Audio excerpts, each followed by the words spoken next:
The ITF continues to monitor the impact that coronavirus is having on the aviation industry. Regrettably, the explosive spread of COVID-19 has sent the airline industry into a tailspin, which has already and will continue to cause unprecedented hardship for aviation workers globally. The impact of job losses, pay cuts, temporary layoffs, reduced hours, and workers taking unpaid leave will be felt by them and their families worldwide. Hello, comrades. As aviation workers, be it cabin crew, pilots, or ground staff, we are frontline workers of this pandemic, potentially exposed to the virus from various affected regions around the world every day. Why do we do this? We do this so passengers can return to their loved ones and much needed and necessary cargo can continue to reach its destination.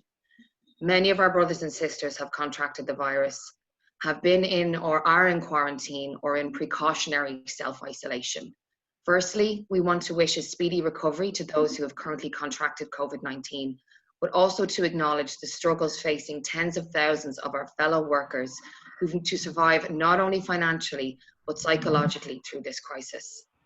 What is of utmost importance for all aviation workers right now is that we remind ourselves that it is you that keeps this industry what it is, strong and resilient. Remember, tough times don't last, but tough people do. Our skills, dedication, and experience are what will rebuild this industry during and beyond this crisis.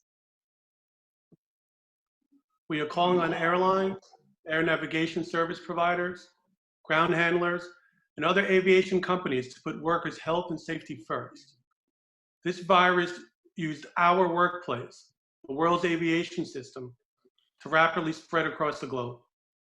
Employers and governments must provide workers with adequate protection, paid sick leave when in quarantine or self-isolation, and income and job protection for all workers impacted by the pandemic. We are calling on aviation employers not to use this as an opportunity to degrade working conditions or permanently lay off workers, but to engage in constructive ways with unions to find creative solutions to this temporary crisis. This goes for governments too. They have a duty to protect workers' wages and welfare.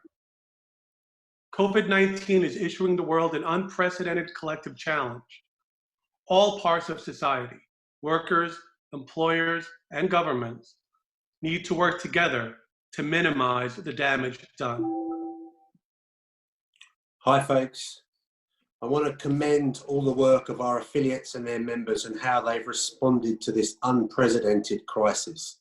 We're engaging with our members, we're engaging with the employers, and we're engaging with governments to respond appropriately to protect the aviation industry. All transport workers are confronted by being part of the front line to make sure passengers get home safely and to ensure that cargo is transferred to keep the world moving. We in the ITF will continue to monitor all of the developments and share with our affiliates the best practice and responses. Brothers and sisters, this is a critical time. Your bravery and professionalism is absolutely critical. We are amazed at how passionately you've continued to defend your industry, and we in the ITF will continue to support you and lobby every international organisation to ensure that we protect the amazing aviation industry.